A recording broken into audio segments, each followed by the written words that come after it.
Hi everyone, Ryan Ratliff here with Mad River Outfitters, and thank you for joining us for this week's fly tying tips, where we're going to teach you everything you need to know to tie your own flies.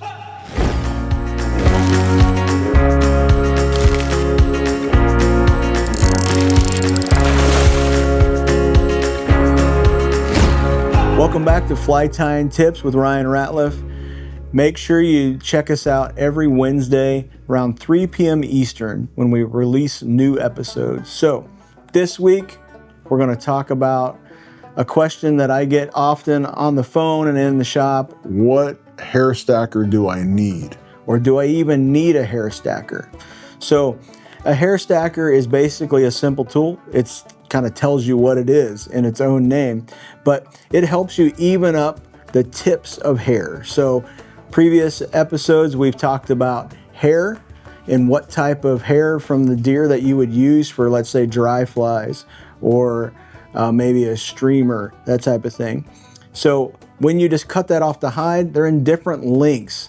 And so to get those tips to have a nice color band, you can see like on this streamer here, there's this nice even color band on that collar of this dungeon. Makes it look real nice. Also see that even color band right there, and the black tips are all lined up. That makes that wing look very precise. Same thing here on the stimulator for the tail and for the wing. To get that nice even tip, you're gonna have to put it in some sort of stacker.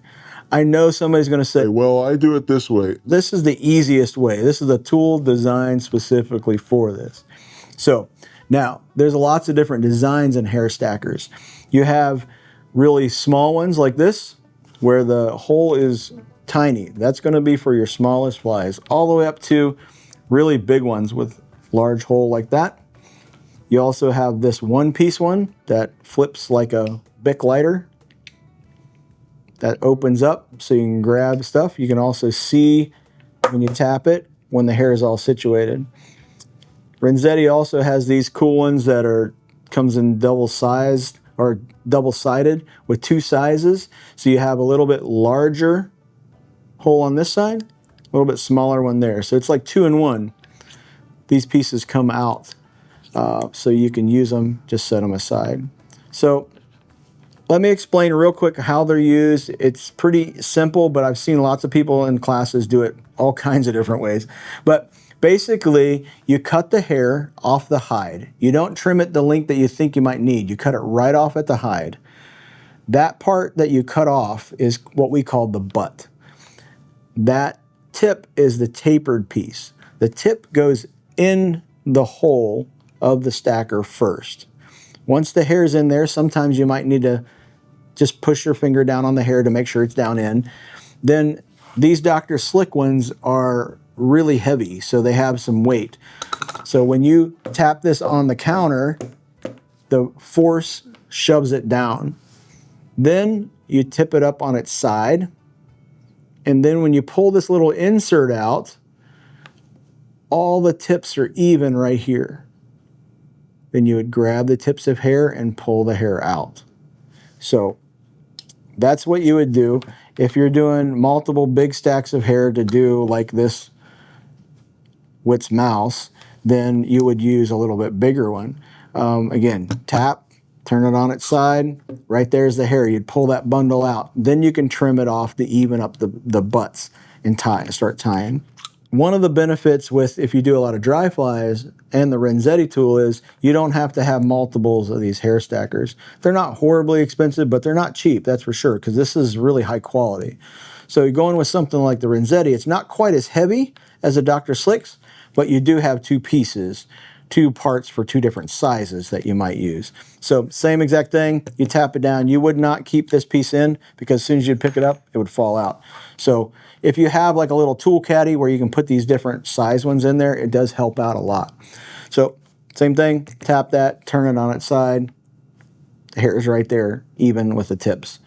So you want the bigger one, then this one would sit to the side. They're different size diameters. Then you would put the hair in there, same thing. So they all kind of work the same. The benefit of the loon one is that when you tap that down, you have a window in there to kind of see, is the hair all even the way I want it to? If not, you can keep tapping. If you want to check and see with these style, you would just turn it on its side, pull it out and look and see. And if not, you'd put it back together and go. Just one more step, but just kind of depends. The thing that you're really wanting a great hair stacker is going to be some sort of flare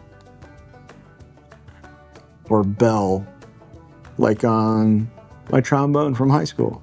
You want something like that because the hair, when you go to put it in, it kind of finds its way inside. This one's slightly tapered, but I do find it's a little bit more challenging than sliding it in like this. But just depends. If you have a bunch of loom tools, sometimes the tool kits come with these, but that's how you use them. So it depends on what you're going to do, what different size dry flies, what you want to, if you want to post, if you want to do a wing, all that different types of stuff. But to get that real nice, what we're all looking for, that color band with the black tips all lined up, even to have this nice fur, looks like fur there, but it's actually just deer hair all lined up like that. You gotta have a hair stacker because it makes your life so much easier. So if you have questions on, is this gonna work for the size flies I need and all that type of stuff, just give us a call. That's the easiest way to answer those types of questions. And if you have other questions about, is this gonna fit my needs? Should I get multiples, whatever, you just please give us a call. We're going to help you out with all that type of stuff. Remember, like this video, leave us a comment if you would like, give us a call at the shop, and any of the stuff here, as always, is always available at madriveroutfitters.com. So see you next time, and we look forward to sharing these tips with you. All right, take care.